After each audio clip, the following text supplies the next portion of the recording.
लाडो चिड़िया अपनी माँ के साथ गांव में रहती थी।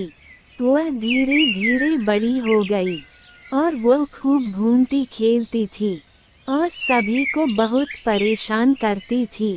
एक दिन उसकी माँ ने उससे कहा कि लाडो कुछ तो काम सीख लो घर का, तुम दिन भर घूमती हो, तुम्हें कुछ तो आना चाहिए। लाडो कहती है ठीक है माँ, कल से मैं काम शुरू करूँगी। और अगले ही दिन लाडो बकरियां लेक चराना शुरू कर देती है। जब लाडो की माँ देखती है तो कहती है कि हे भगवान, मैंने तुमसे बकरियां चराने को नहीं कहा था, मैंने तुमसे घर का काम सीखने के लिए कहा था। ये सुनकर लाडो हंसते हुए कहती है कि माँ, मैं तो बकरियां चराऊंगी क्योंकि मुझसे घर का काम नहीं होता। ये सुनकर लाडो की माँ कहती है कि कल के दिन जब मैं तुम्हारी शादी करूँगी तो तुम अपने ससुराल जाकर क्या करोगी? सब कहेंगे कि लाडो की माँ ने लाडो को कोई काम नहीं सिखाया। ये सुनकर लाडो फिर से हंसने लगती है और कहती है कि मैं तो अपने ससुराल में भी जाकर बकरियां ही चराऊंगी। मैं खाना बनाना और घर के काम करना नहीं चाहूँगी। ये सुनकर लाडो की माँ कहती है कि अब तुम्हें तो वक्त ही समझाएगा, मैं कुछ नहीं कर सकती। धीरे धीरे समय बीतता जाता है। लाडो अपनी बकरियां चराते पेड़ों पर बैठकर बहुत खुश रहती थी। एक दिन शहर से कालू कौवा गांव घूमने के लिए निकल पड़ा और वह लाडो की गांव में पहुंच गया। वहां लाडो को बकरियां चराता देख उसे लाडो बहुत अच्छी लगती है और पल भर में उसका दिल लाडो पर आ जाता है। शाम में जब कालू कौवा अपने घर लौटता है तो अपनी माँ से कहता है कि आज मैं गांव घूमने गया था और वहां पर मुझे चिड़िया पसंद आ गई है जिसका नाम लाडो है और मैं शादी करूँगा तो उसी से करूँगा।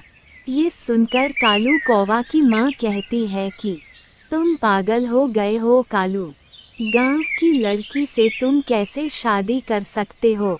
हम शहर के हैं और वह दहेज भी नहीं ले आ पाएगी। ये सुनकर कालू गुस्से में कहता है कि नहीं माँ, मैं शादी करूँगा तो लाडो से ही करूँगा, नहीं तो मैं किसी से भी शादी नहीं करूँगा। कालू बहुत अमीर रहता है। अंत में उसकी माँ हार मान जाती है और कुछ दिन बाद कालू को लेकर लाडो के गांव जाती है। लोगों से पूछने पर लाडो चिड़िया के घर का पता मिलता है और कालू की माँ कालू के साथ लाडो के घर चली जाती है और लाडो की माँ से कहती है कि बहन जी, मुझे आपकी बेटी बहुत पसंद है। ये सुनकर लाडो की माँ कहती है कि देखिए बहन, मैं आपको दहेज में कुछ नहीं दे पाऊंगी, हम बहुत गरीब हैं। अगर आप तब भी शादी करना चाहते हैं तब मैं अपनी बेटी लाडो की शादी आपके बेटे से करा दूंगी। ये सुनकर कालू कौवा तुरंत बोल पड़ता है कि हाँ हाँ, हमें कुछ नहीं चाहिए। ये सुनकर लाडो की माँ भी खुश हो जाती है और लाडो भी हल्का शर्म आने लगती है। दोनों एक दूसरे को देखकर बहुत प्रसन्न हो जाते हैं। लाडो की माँ लाडो की शादी करा देती है। शादी बहुत ही धूमधाम से होती है। अंत में लाडो की माँ लाडो को दहेज में कुछ बकरियां देती है और लाडो दहेज में कुछ बकरियां लेकर अपने ससुराल आ जाती है।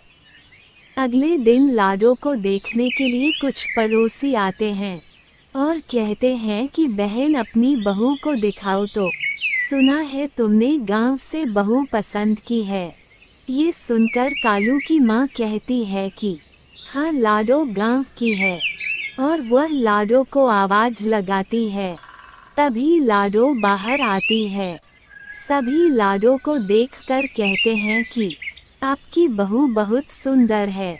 ये सुनकर कालू कौवे की माँ थोड़ी प्रसन्न होती है और तभी पड़ोसी पूछते हैं कि सुना है ये दहेज में बकरियां केवल लेकर आई है, क्या और कुछ तुम्हें दहेज में नहीं मिला?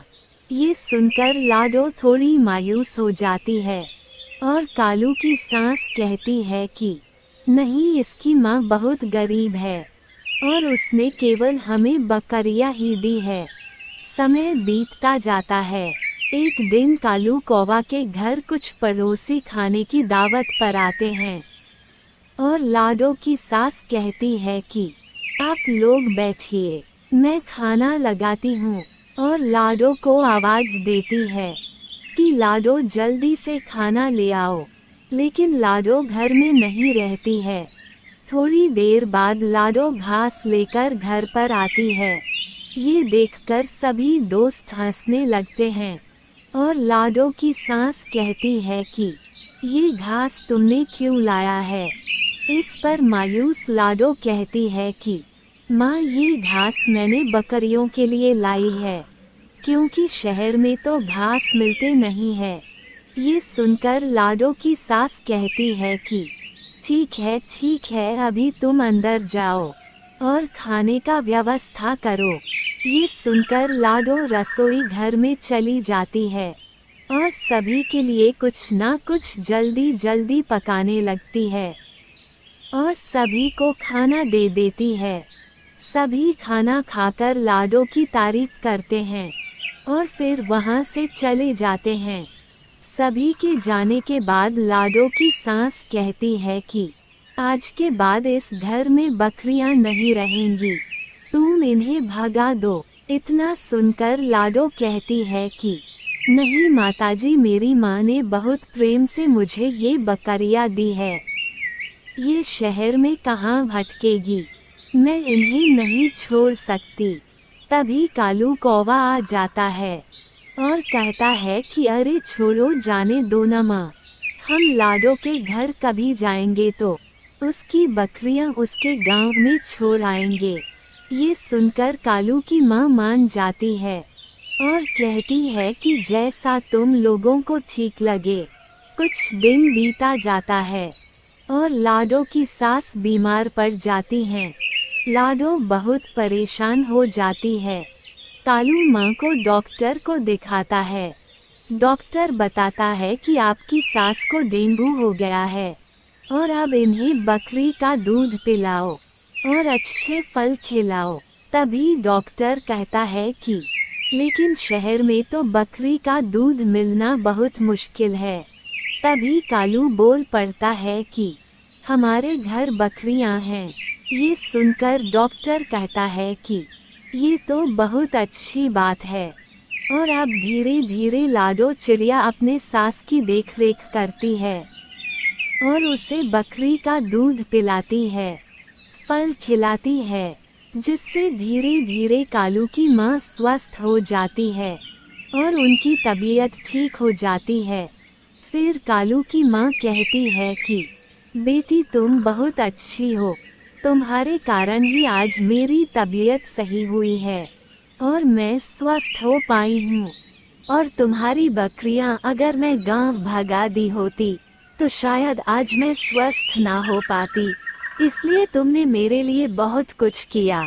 इतना कहकर अब लाडो की सास लाडो को बहुत प्यार करने लगी और सभी खुशी खुशी रहने लगे। टनकपुर के जंगलों में लाडो चिड़िया अपने बेटी कुकू के साथ रहती थी।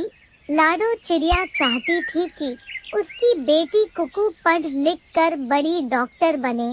इस कारण से उसने उसे दूसरे जंगल पढ़ाई के लिए भेज दिया और किसी तरीके से काम करके वह उसका फीस भरती थी। एक दिन उसके घर मीनू चिड़िया आई और बोली, लाडो, आजकल तुम दिखती नहीं हो। इस पर लाडो बोली, क्या बताऊं बहन, इस समय मेरे पास कोई काम नहीं है। अगर कोई काम दिला देती तो बड़ी मेहरबानी होती। यह सुनकर मीनू चिड़िया बोली, अरे कालू कौवा तो बहुत अमीर है, तुम उसके घर क्यों नहीं काम कर लेती? वो झाड़ू पोछा के लिए नौकरानी ढूंढ रहा है। यह सुनकर लाडो बोली, अच्छा तुम ठीक कहती हो, मैं अभी कालू कौवा के घर जाती हूँ। और लाडो कालू कौवे के घर के लिए निकल जाती है। लाडो कालू कौवा के घर जाती है और कालू से कहती है, कालू भैया मुझे काम पर रख लीजिए, मैं बहुत अच्छे से काम करूँगी। पास बैठी कालू कौवा की पत्नी रानी कौवी कहती है, हाँ हाँ हम इसे काम पर रख लेते हैं, क्योंकि मैंने सुना है लाडो बहुत मेहनती है और मुझे ऐसी ही नौकरानी चाहिए। और लाडो काम करने लगती है। रानी कौवी का बेटा जग्गू बहुत ही बिगड़ी हुई संतान था।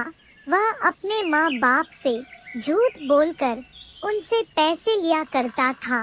एक दिन जग्गू अपनी माँ से कहता है कि कॉलेज के लिए पैसे दे दो, मैं दूसरे गांव पढ़ाई के लिए जा रहा हूँ। और वह पैसे लेकर अपने दोस्तों के साथ गलत आदतों में खर्च करने लगा। फिर थोड़ी देर बाद जब वह घर लौटकर आता है तो देखता है कि रानी कौवी घर पर नहीं है।